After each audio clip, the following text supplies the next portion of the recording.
Hello, adventurer. It's good to see you. You have made it to the morning grind. Welcome, welcome. It's the live stream at the beginning of the Geekverse, where we talk about all types of topics in geekdom, gaming, and fantasy, with an emphasis on being constructive and creating the things that we want to exist in the world. It's all on the grind, Sizemore. Can't be too fine, can't be too coarse. That's exactly right. There are a lot of adventures to be had today. Dungeons to explore and monsters to slay, and who knows what a random encounter might send our way. That's why we have to prepare, so settle in now for the morning grind with your favorite beverage in hand. Tea? Or maybe something a little stronger. I've got a few bottles of the old Wynyard left. Whatever you want. Pull up a chair. Dude. If you're feeling fancy, how about a cappuccino? Or a frappuccino? Or how about an espresso? Just tea, thank you. Sounds good to me, Gandalf. Whatever you want. I'm just glad you're here. Everyone is welcome. You can just watch if you want. You don't have to worship anything you don't want to worship. Thank you, Mike. But be forewarned. Sometimes we get really strange characters around here. Wait, what's that you say? Why can't you come and be a part of the stream? My wife would disown me. Oh no, I bet she'll be fine with it. Come on in. Am I scared for my safety? No. What are we supposed to do? Everybody do the secret handshake.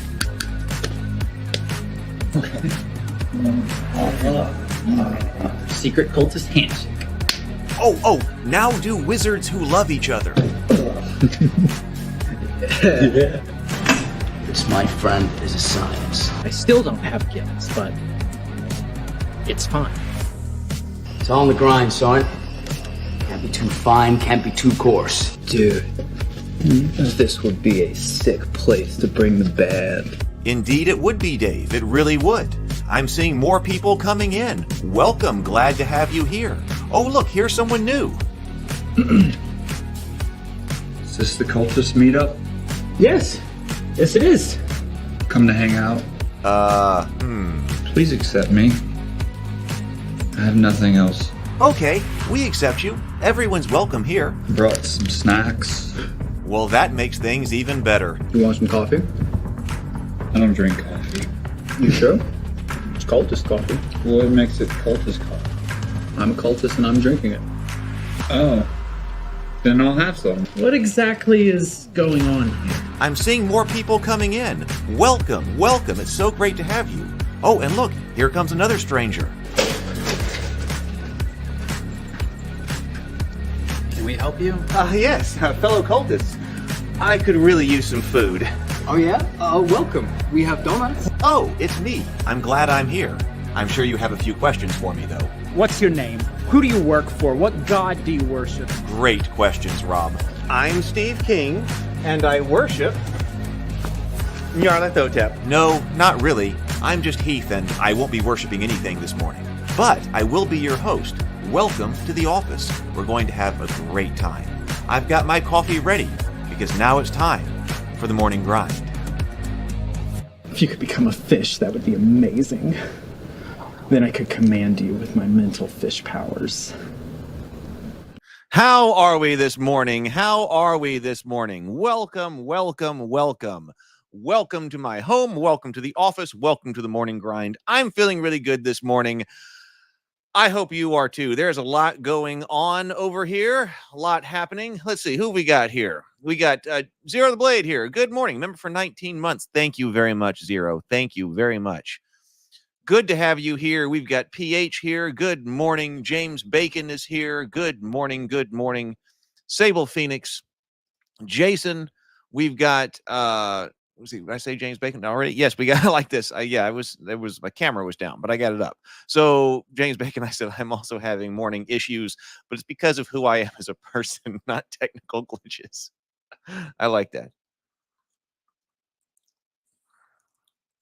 Oh, Nyarlathotep drools and Shub-Nagoroth rules. Uh-oh. Mike says, hello, wizards who love each other. Hello.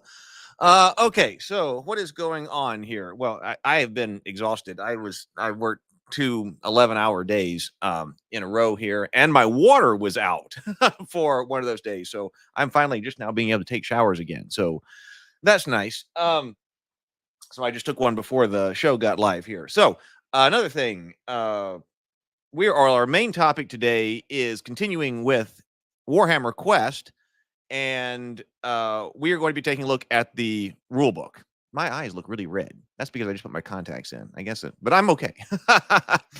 I'm feeling really good. So Warhammer Quest today, we're going to be taking a look at the role-playing book and seeing what's inside from 1995.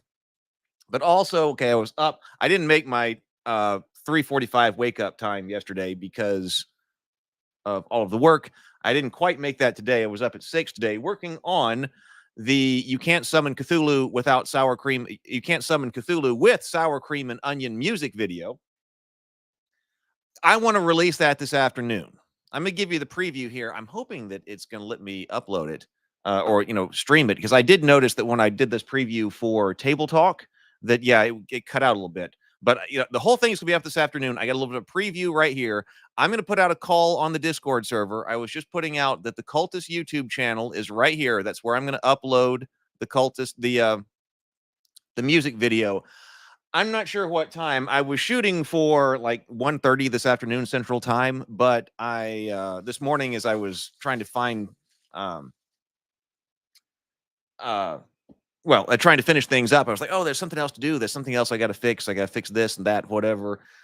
So I didn't quite get everything done this morning, but as soon as this live stream's over, I'm going to finish things up. I'm going to start doing the thumbnail.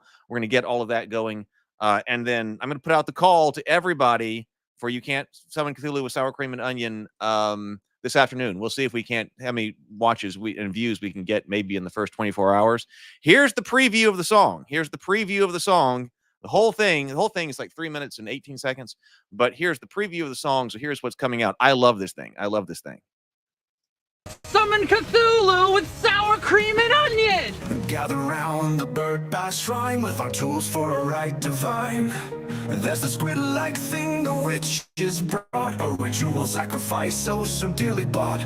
We've chanted the spells and done all that we ought. We got an orgy and branded human skin. Now with the greenstone idol, we're ready to begin. But something's just not right, there's still a final key, a secret ingredient to set Cthulhu free. Sea lettuce, algae, and the finest sea salt, octopus powder from the wizard vault. Teriyaki chips aren't just a snack, they're the spell components to bring Cthulhu back. All right, so that is the start of, hey, Retro, that is the start of You Can't Summon Cthulhu with Sour Cream and Onion. So I got to make up the thumbnail for that. It's ready to take the internet by storm. Retro was up with us this morning. Retro was in the coffee shop before I was this morning working. All right, let's see. So that's the big thing that's happening. Other things happening, but that's the big thing. That has been a lot of work getting that whole thing done. That takes the clips. We got a new clip like every 1.7 seconds or something, and I didn't want to duplicate any of the footage. So and it's 3 hours and 3 minutes and 18 seconds long. So it was the deal, but I love it. So all right, this afternoon we'll watch that. It will be a huge help if you watch it this afternoon. We'll put out the link on Discord. I'm going to put out a call to add everyone on Discord when it's live. If you'll watch it, when it goes live, like it, write a comment, watch it all the way through, for the algorithm. We'll just see. I'm really excited about it. I'm excited about it because I feel like that's my first major creative video release since the Cultist season 2. So there we go. The song is too cool for me to believe the Cultists are singing it. I completely lost my suspension of the disbelief. Yes, much cooler people than they are singing it. Okay, so let's go with that. So that's where we are. I got the wrong screen up.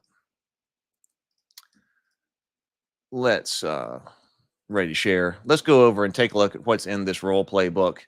I really like. I'll just download it. Make it easier. I really like the way that Warhammer Quest has made this division.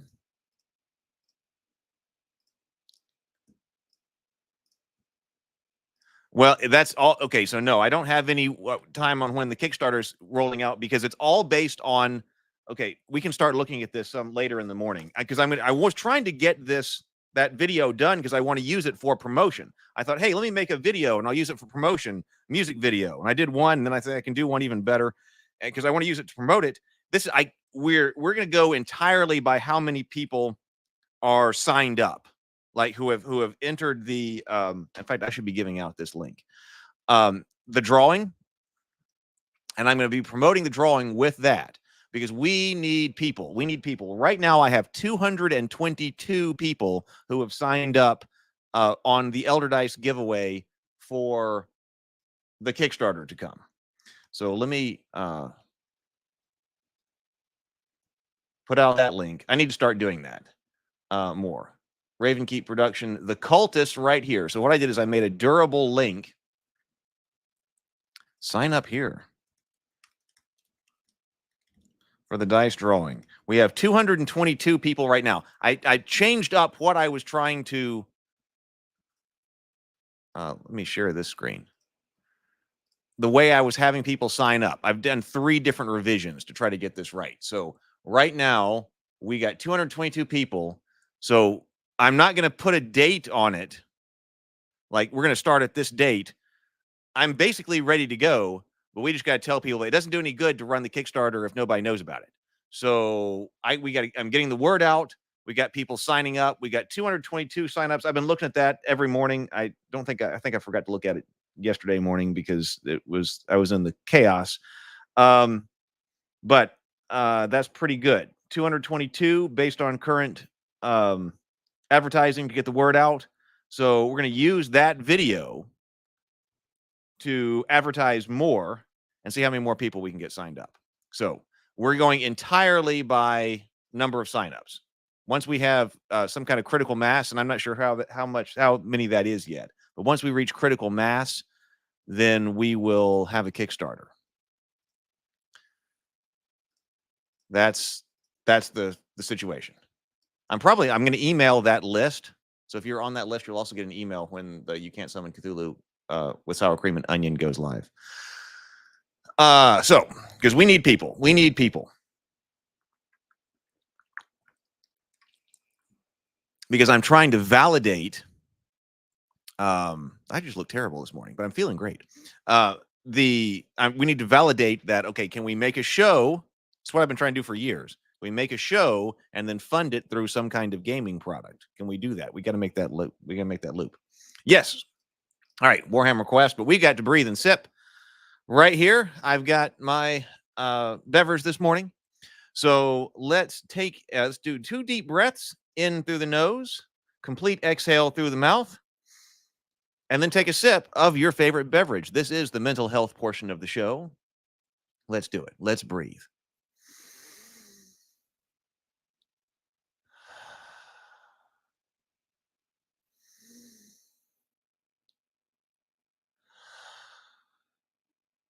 And sip.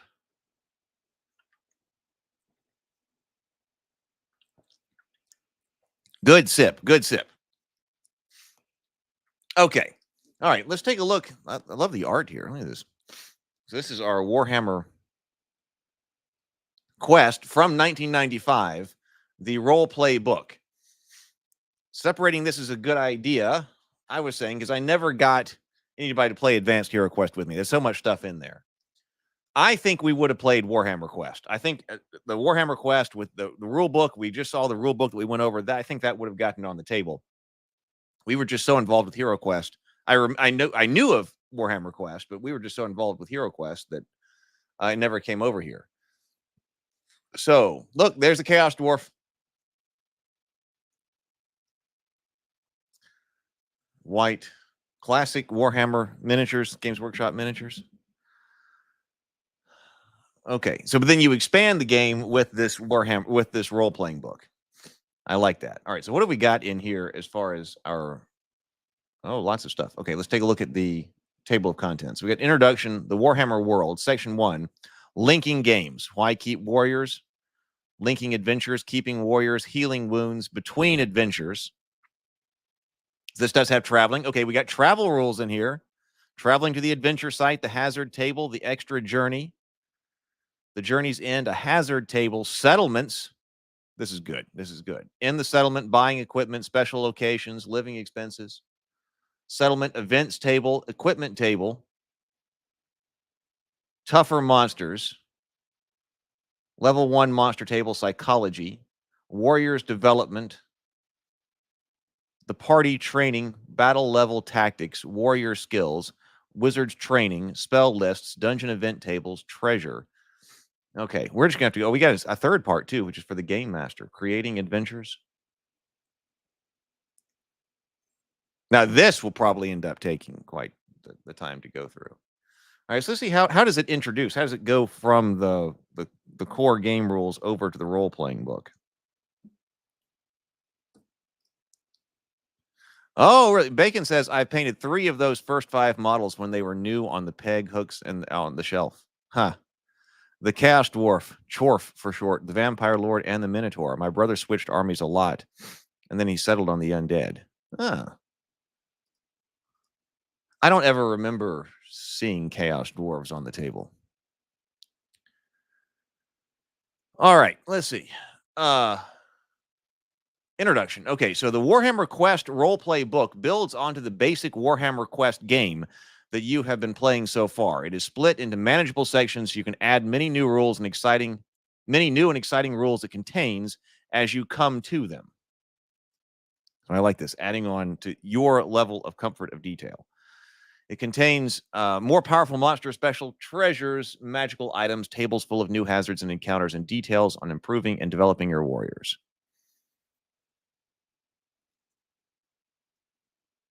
We probably know a lot of the introduction stuff. In the Warhammer world, okay, so we introduced the Warhammer world. A lot of us are probably already familiar. That's the map of the Warhammer world that I remember. It was in my army books. So yeah, I was looking at that and like, yeah, so we got this is the a modification of our world. The old world over here, and of course we have Ulthuan, which is like Atlantis out here. It's huge and very close to the New World. It's not exact, but definitely inspired by.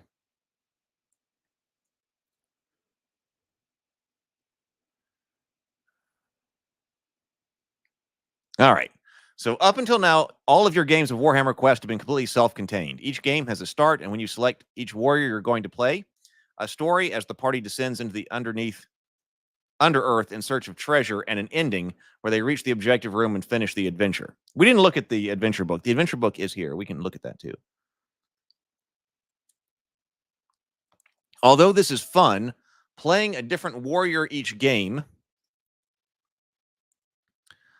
I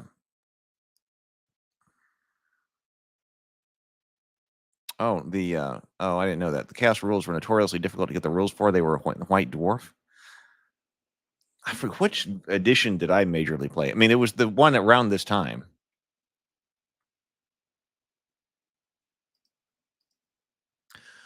Always, I mean, it was the version that was called Hero Hammer. That was the downside of that version of Warhammer Fantasy Battles. It was very much about heroes. And by the time you paint up a unit of warriors, you want them to actually do something. You don't want just some hero to come by and kill them all. Okay, so why keep heroes? Imagine a group of warriors. When they first meet, they are suspicious of each other, not really sure whether or not one of their numbers will turn tail and flee in a fight. Then, after sticking together and exploring many monsters' lairs over a period of a few months, they become a tightly knit fighting unit, confident in their companions' abilities and loyalties. Unfortunately, in their 7th adventure, one of them is killed. The others are filled with remorse and grief of a valued companion. Fellow warrior and trusted friend no longer fights by their side. Okay, we're looking for rules here. So I think we understand that. Naming your warriors, it gives us some examples of barbarian, dwarf, elf names. Thorgrim Cragbrow. Hengist Steelfist. Magnus the Red is a wizard.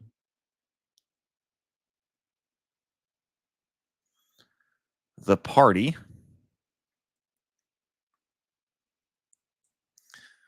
Once the players start to keep their warriors from one game to the next, you'll find you automatically create a party of adventurers that will work together. For instance, your party might be made of Ulfric the Barbarian, Grunson the Dwarf, Unthway the Elf, Unthway, and Kalkazar the Wizard. Famous warrior parties of the Warhammer world include Grunson's Marauders, this particularly vicious bunch led by Grimcrag Gunson, the Troll Slayer, son of Ungrim Grunson, the Grimly Glum.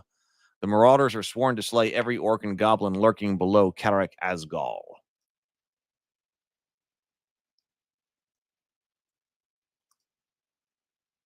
All right, let's see. You should ideally have one barbarian, one dwarf, one elf, and one wizard.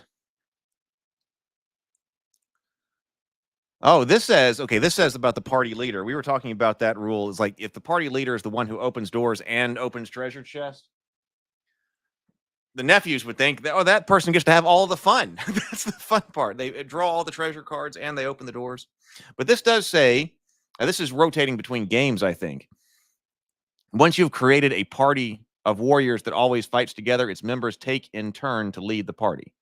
At the start of each adventure, before placing the warriors on the board, take a warrior counter to see who leads the party this adventure. So you are rotating adventures. As the leader, this warrior gains all the normal benefits. He's placed first, moves first, explores, carries the lantern, and decides which warrior gets the next treasure card. At the start of the next adventure, you can either draw another warrior counter to see who the leader is this time, or let the honor pass clockwise around to the next player. Of course, if all the players agree, the same warrior may lead the party for more than one adventure if he did a particularly good job last time. Now we go on to the idea of linking adventures together and keeping warriors.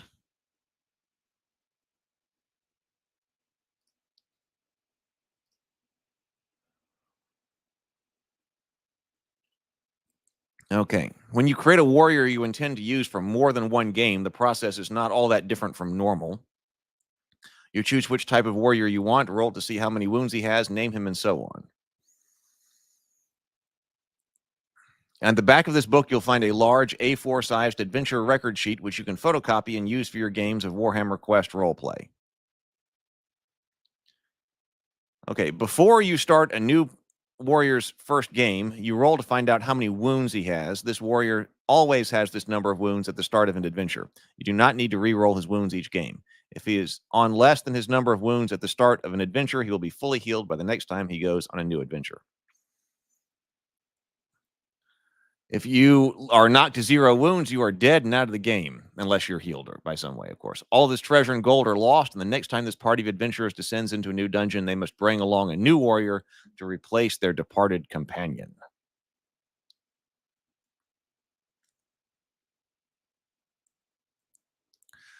Well, they were the equivalent, right? Yeah, I don't know a whole lot about 40K, but I've heard that talking about the squats, right? Sable says, like I say, GW does dwarves dirty and has no real respect for their own lore either. Not a fan of GW, in case it wasn't clear.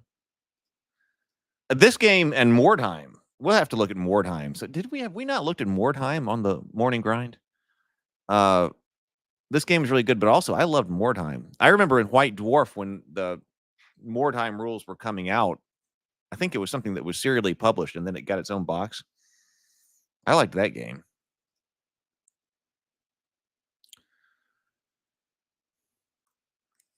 The spells the wizard created.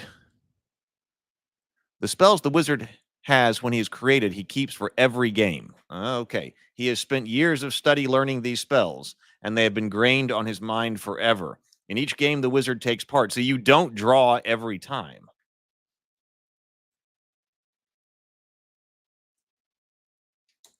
We were talking about randomly drawing for cards. So you don't, the Winds of Magic doesn't give you new spells. Each game the wizard takes part in, the wizard player takes the same spell cards. To help you remember which spells the wizard has, you should keep a note of them on the adventure record sheet. Each time you play a game with a newly created wizard, you roll to determine how many power tokens he has at the start of the game. Each time you use the wizard, he starts the game with the same amount of power tokens. Oh, so his reserve is also the same. That's not controlled randomly from game to game. That's something that's established for the character.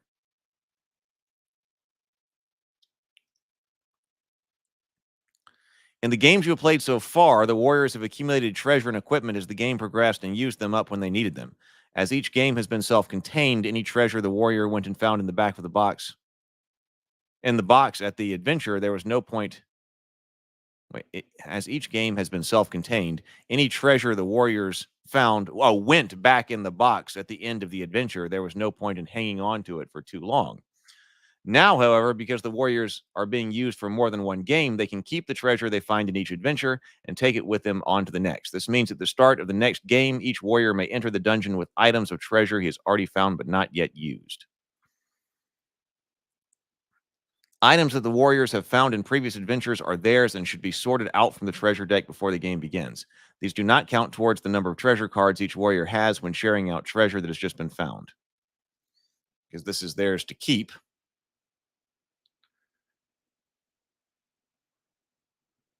It says that you can, if you're running out of cards, you can make note of what you've got and then shuffle the actual treasure cards back in the deck. Additional packs of new cards will be available for you to expand your existing deck of treasure cards.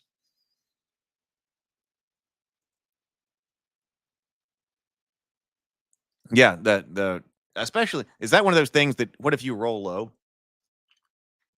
We're rolling for wounds, which is like rolling for hit points and rolling for the wizard's reserve.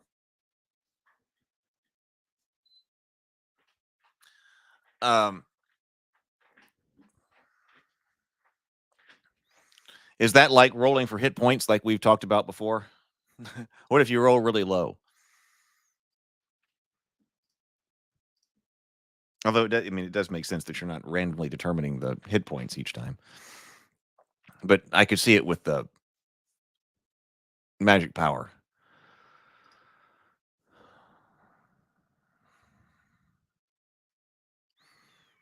Okay, so this is once warrior may use, if an item once per adventure. Okay, that is per adventure. It's not just one use. So far, the gold with which the warriors have earned, gold has been earned in the dungeon, has served no other purpose except to indicate how well each one of them has done. Now, however, the warriors can use the gold they have collected to buy equipment as the settlements and the warriors at the settlements between adventures. To supplement his wealth, he can also cash in any unused treasure cards for their gold value and add it to the gold earned by killing monsters.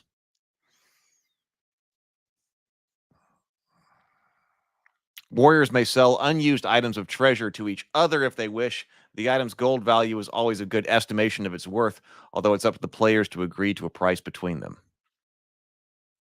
Oh, keep accurate records. Sable will like this. It does say it becomes, because you are now keeping the same warrior from game to game, it becomes very important indeed to keep an accurate record of how much gold he has. If you do not keep track of gold, you won't have any idea of how much you can spend when he visits the town or city.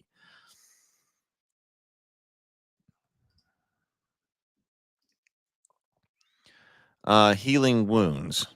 In Warhammer Quest roleplay, the warriors can buy healing items such as bandages, provisions, elven whey bread, and dwarf stone bread. These healing items are not as effective as magical potions and the like, but at least they improve the warrior's chance of survival. Full rules for buying these items are given in settlements. Healing standing warriors. Any warrior who is carrying one of these items and who is still on his feet can use them at any time to heal himself. A standing warrior may also exchange these items with any other standing warrior so that he may heal himself. Note, however, that some items are limited to certain types of warriors. Stone bread, for instance, may only be eaten by dwarves. According to the normal rules, if a warrior is on 0 wounds and is not healed by the end of the turn, he is dead and out of the game. This rule still applies when using these items. By the time he is on 0 wounds, the warrior is too weak to use any of the healing items listed to heal himself. He only cures that warrior on 0 wounds. The only cure that a warrior on 0 wounds may administer to himself are magic potions or other special magic healing items. I knew that was coming. There we go. You cannot have a meaningful campaign if strict time records are not kept.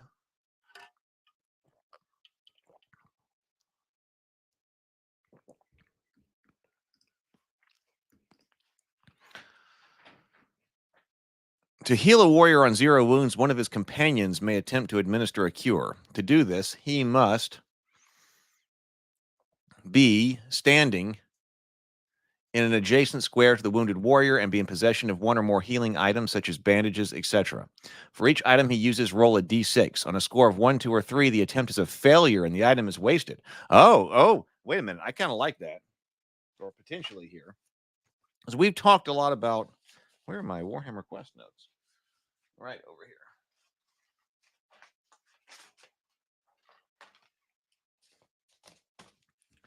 We're making it more difficult to heal yourself. At least I think. I think this is more difficult to heal yourself. I don't think this is a rule for the items. I guess we'll look it up here and just see if this is an item rule. But this sounds like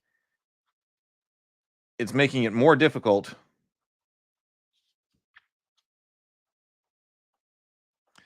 to heal yourself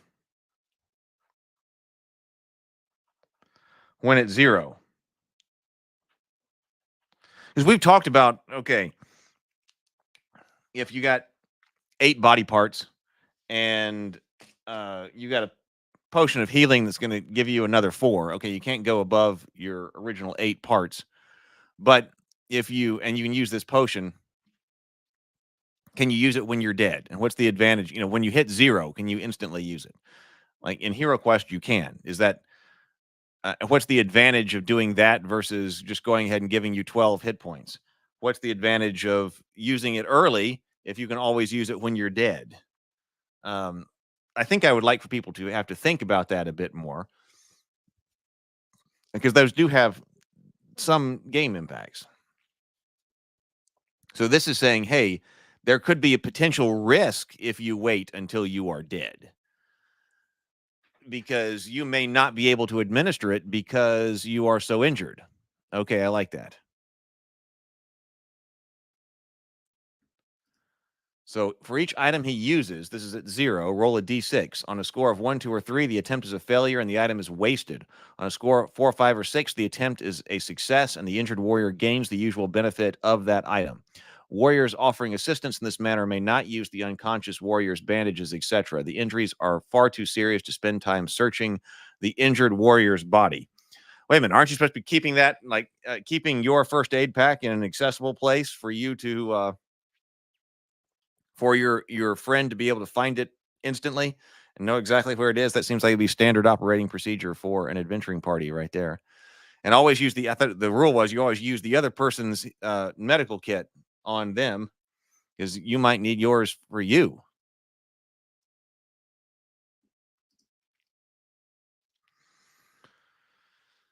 So, of course, a wizard may use spells or heal a warrior at any time if he has enough power to do so. Once a warrior is on 1 or more wounds and back on his feet, he may use his own bandages, etc., to heal himself. Because it would be nice if you have to think a little bit in advance about like the healing and stuff. I'm like, oh, well, no, don't worry about it. You can use it when you're dead. Yeah, well, maybe that's not such a good idea. I kind of think that's making you have to use it in advance and therefore potentially make a wrong decision or play non-optimally. You know, I'm kind of big on encouraging non-optimal play, making it difficult because, you know, to know, because that's kind of meta game to be like, well, I'll just use this when I'm dead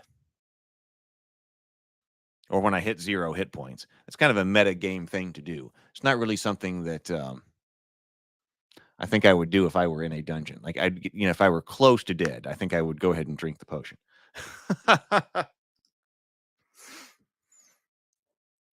Okay, so by keeping warriors from game to game, watching them collect new equipment, treasure, and gold, your Warhammer Quest games develop an ongoing life and character, telling the story of an intrepid band of heroes as they take on challenge after challenge below the Warhammer world.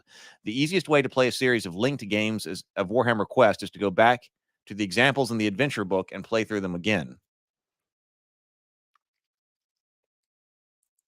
We have not looked at the adventure book yet, but keeping the same warrior for each one. We probably should have done that before this one, but whatever. I want to jump into this one.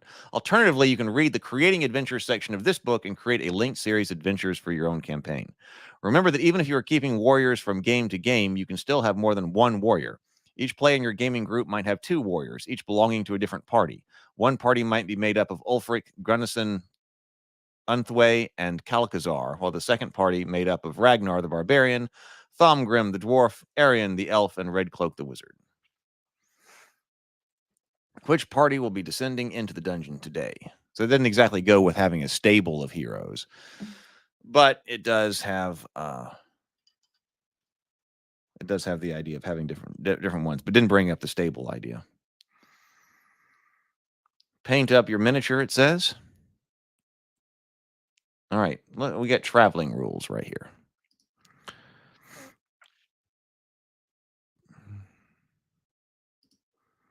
PH says, a friend of mine despises GW. So much time and money invested just to have his armies discontinued from competitions. He never forgave them. That does sound rough. They're so expensive. They're so expensive. I mean, today with the 3D printing and stuff like that, we would have been able to have a lot more stuff.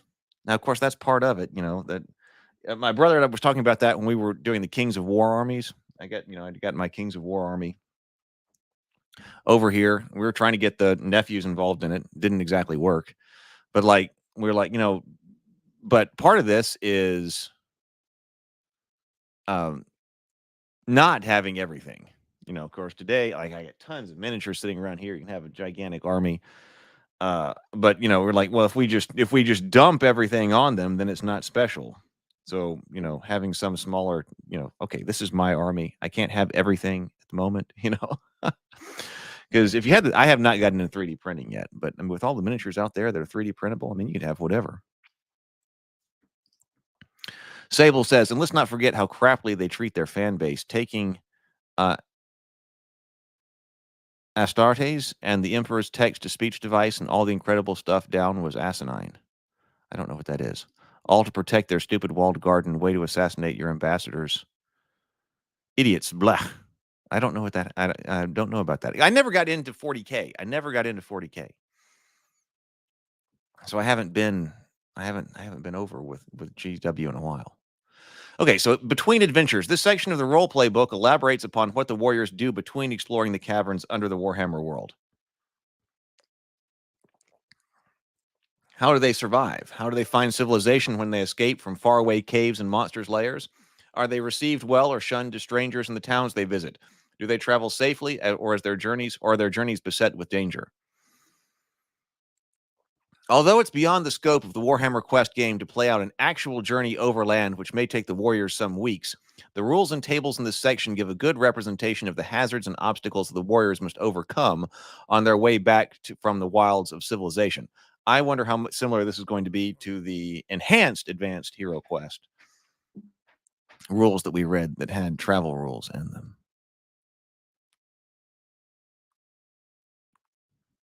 Oh, they were other fan creations? Oh.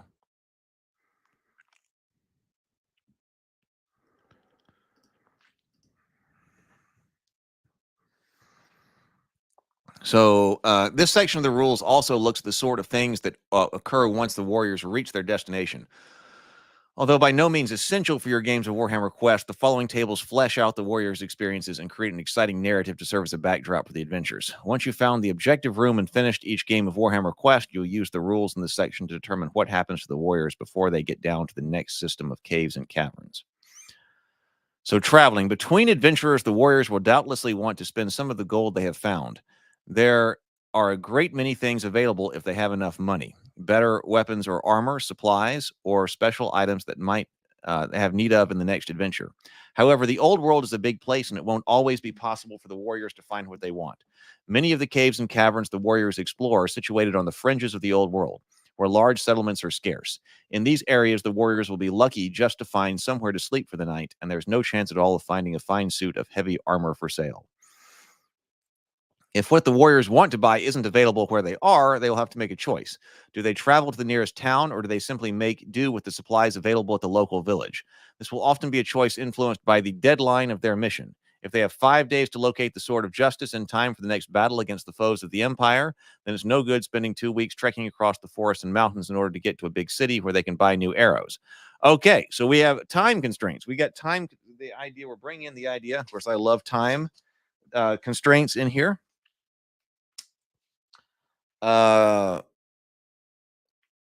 Mission time. I'm going to look more about that. Mission time. Time to complete. So not only just the time in a dungeon, but time to complete the mission.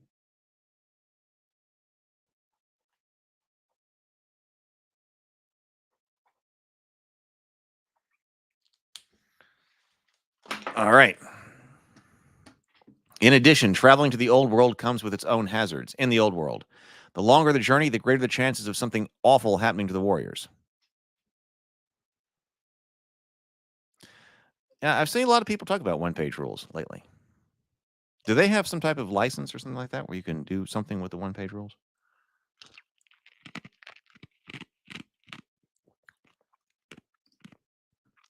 Old school GW, like we're going over here today, was a different company.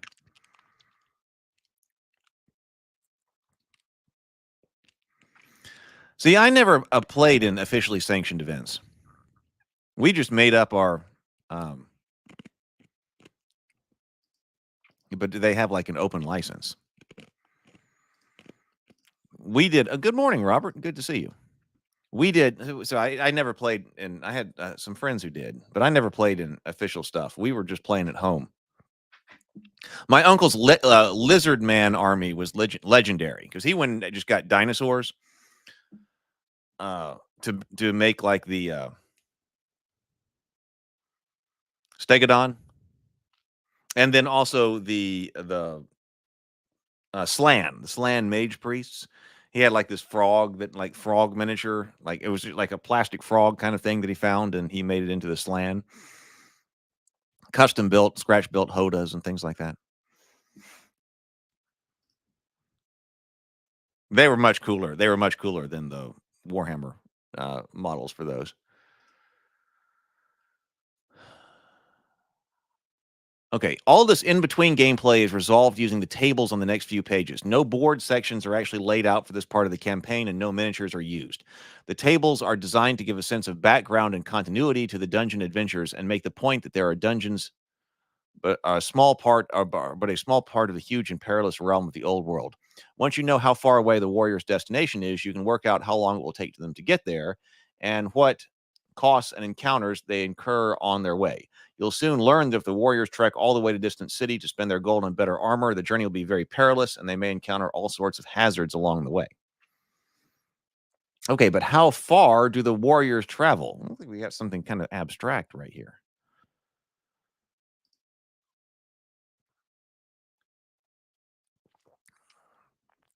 Before the warriors can spend any of their gold, the players must decide where they are going to and how far they are from their chosen destination. The underground locations of the warriors' adventures are nearly always situated in bleak wilderness area, many miles from the inhabited areas the warriors may want to visit. The travel table below shows how far the adventure site is from the nearest villages, towns, and cities. The distance is represented by the number of weeks of travel, with each week's travel having a certain number of hazards. Okay, so after the adventures, I guess if you want to get to a village, it will take you 2 weeks and will require 2 hazard rolls. If you want to get to a town, it will take 4 weeks and 4 hazard rolls. Okay, I'm liking this. Into a city, it will take 6 weeks and 6 hazard rolls. I'm liking this in principle. If we've got like different tables of different things that you can buy that are sorted by, is this a village, a town, or a city? You got to make a decision. This is promoting a decision. I like the things that make you make some kind of significant choice. We need to get certain equipment. We really want to level up. We got a lot of gold. We got to get all the way back to a town, but it'll take time. If we actually have a mission time counter, and then also some number of hazard rolls.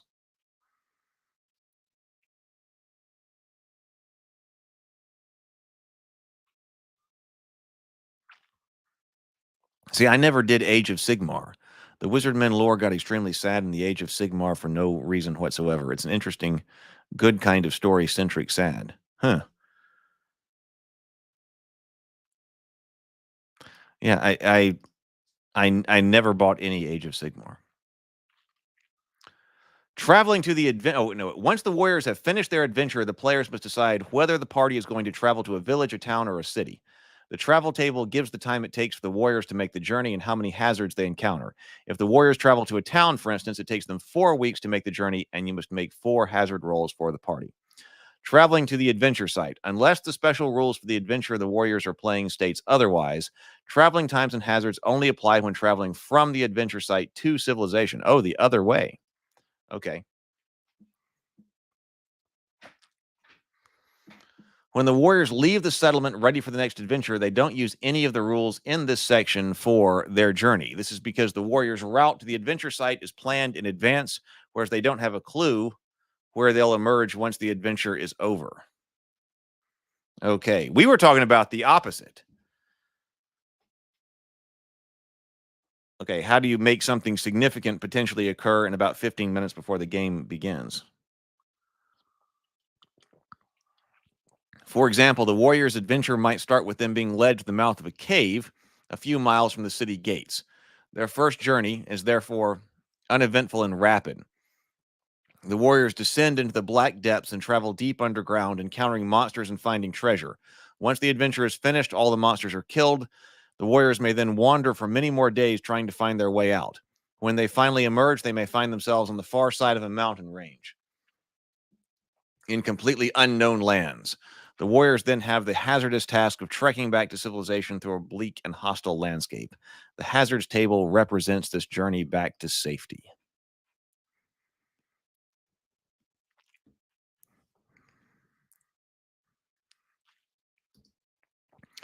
The hazards table. Once you know how many hazards the warriors are going to encounter on the way back to their destination, you must randomly roll that many hazards on the hazards table. It's important to note the hazards are rolled for the party as a whole and not for each individual warrior, right? The players then take it in turns to roll the dice as a hazard for the hazard. As the warriors make their journey, one of the players should note down how many weeks they have traveled so far. In this way, they will always be able to work out how far the warriors have traveled and how many hazards they have yet to encounter. If you lose count, the warriors become lost and you must start the journey again. Okay, so it's a D4? Determine what hazards the warriors face as they travel. Okay, oh no, this is the procedure. So 1, decide which size of settlement the warriors are traveling to, village, town, or city. Look at the travel table on the previous page to determine how many weeks travel the warrior's journey is and how many hazard rolls you make. For each hazard, roll 2d6 on the hazard table opposite, but instead of adding the 2 dice together, count the first die as your tens column and the second as the units. So we're rolling d66 here, so 2 and 1 is 21. Looking up the result of 21 on the hazards table, you see the warriors have been struck by a tornado. For the convenience, this process is termed D66. Then once you have rolled on the correct number of times on the hazards table, the warrior's journey is over and they have arrived at their chosen destination. Extra journey time. For each week of travel, the warriors normally encounter 1 hazard. However, some hazards themselves extend the length of the journey, thus adding to the number of hazards that must be rolled. In this case, for each week added to the journey time, make another hazards roll. Animals, carts, and traveling. If each warrior has a different mode of travel, they may take different lengths of time to reach their destination. For instance, if one of the warriors has a horse and the rest are walking, what the guy on the horse is just going to go off and leave them? The warrior on the horse takes 4 weeks to reach a city, while the others take 6 weeks. For the last 2 weeks of the journey, therefore, all rolls on the hazard table apply only to the walking warriors. Like, I'm not staying out here. You guys catch up. The warrior on horseback is waiting outside the city and is therefore not affected by hazards. Note, however, that because he is at the city gates, he now has to pay living costs until the companions arrive. So I guess, yes, even that's like, all right, I'm riding out, leaving you guys behind. If you got extra gold, then you can pay to increase your travel cost, which decreases the amount of hazards that you might be exposed to. Okay, all right, I'm seeing. Sometimes it may be the case that one or more warriors reaches their destination ahead of time while the rest are brought to a premature halt in another settlement by a hazard roll. In these cases, the 2 groups' visits are resolved separately. At the start of the next adventure, they meet up by following a contingency plan set up just for such an occasion. The journey's end. No matter how many hazards you have to roll, as soon as the hazard description announces that the warriors have arrived someplace, their journey is over. If the warriors are traveling to a city, for instance, a journey of some 6 weeks, you would normally roll 6 times on the hazard table. However, if the third hazard roll states the warriors must stop at a village they have come across, that's the end of their journey, and the 3 remaining hazards are ignored. Having braved the perils of travel across the old world, the warriors have eventually arrived at their destination. Now they will be able to look from the items they think they need for the next adventure. Of course, there is no guarantee the things that will required are here, but generally speaking, the bigger the settlement, the greater chance of having success. Full rules for buying and selling are in the settlement section. So, okay. Oh, you can have uneventful week. 22 is uneventful week.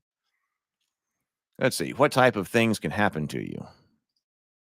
We do have a massacre. The warriors come across a burning wagon in a forest clearing. Roll 1d6 for each warrior. The warrior with the highest score recognizes the dying travelers as his blood kin. One of them is able to tell which warriors perpetuated the massacre. Roll 1d6. Whether that's goblins, skavens, orcs, dark elves, beastmen, chaos warriors. From now on, the warrior whose kin have been slaughtered hates this type of monster. See the psychology section. So we're adding back in psychology. I like Warhammer psychology. Note this on the record sheet.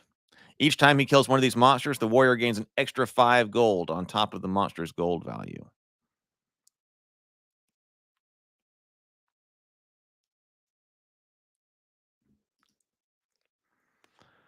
We have a chapel. You can spend some time to pray to your gods, spend 20 gold in offerings, and then roll 1d6. Are they listening or are they not? You meet a stranger. We've got a plague here. Okay, we got another uneventful week on 24. Pool of Dreams. The warrior comes across a deep pool of freezing water on top of a mountain. Its surface is like a mirror with shifting images drifting across the still icy surfaces. The enhanced advanced hero quest also used weeks and was used, but it was using the hex sheet to determine, okay, what is your movement going to be?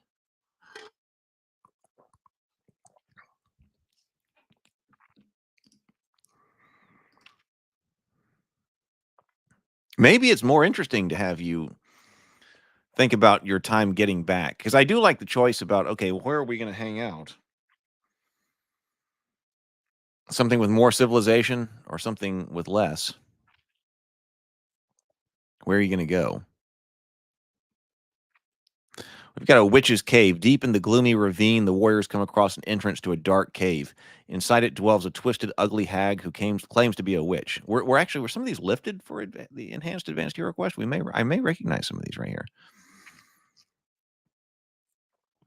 Each warrior must pay 1d6 times 10 gold to get a single potion. Roll the amount needed to buy each potion separately and must drink it immediately. Roll 1d6 on the following table. Your warrior falls unconscious, writhing in anger and agony as fire burns through him. When he awakes, he feels strangely weak. He's at -1 toughness for the duration of the next adventure. You could gain 1 wound, or you could gain 1 toughness.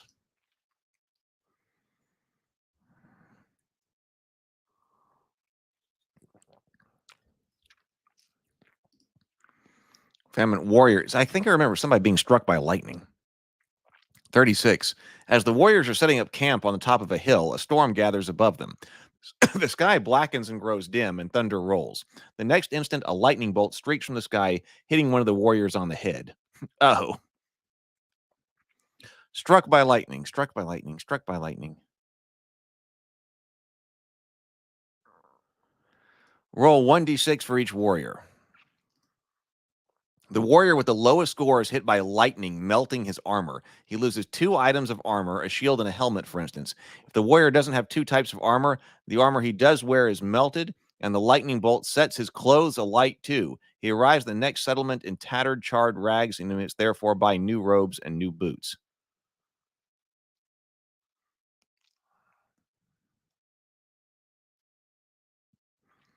Lost, flood, waylaid. Got militia here. Brigands, ambush.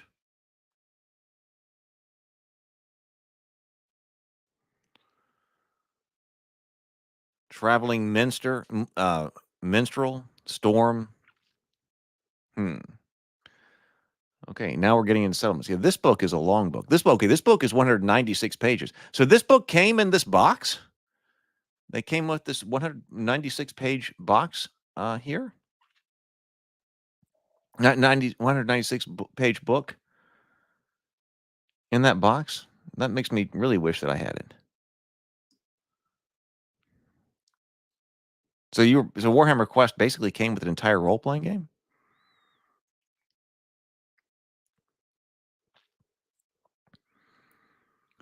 Death Below Kazakh Azgul. So this must be like the Game Master thing shown by the Game Master. Now here we got doors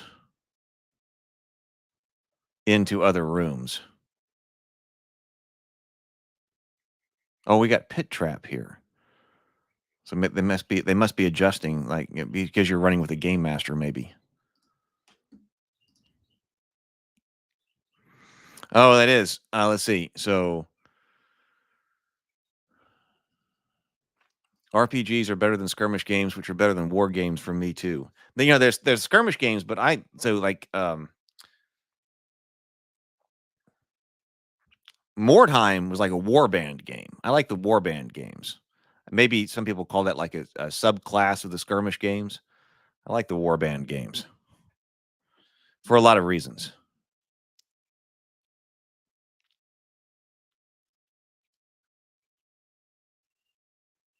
Yeah, that are RPGs skirmish games. Another great topic for the game, or are the other way? Yeah.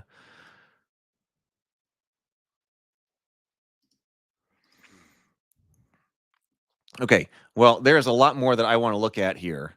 So we're gonna, but I'm a little bit hesitant to just keep going on today because I want to finish everything for that music video release on the Cultist channel this afternoon. I really want to be able to put that out this afternoon. So I wanted to get everything finished for that, and then because of my situation, I've got to spend the time after that. Probably put the music video on loop on a on a TV, and then clean house and wash clothes and things like that. I've got to do some major personal life reset over here this afternoon. So I got to get this music video out, then do personal life reset. Maybe even cut some grass here. All right, so we will start Wednesday. Then we're going to start taking a look at settlements. So we went through hazards. We're going to do so. That's about the buying and selling. So we will take a look at settlements. Settlement event, an armor table. Yeah. Okay. So that's where we're going to start Wednesday, but come with me.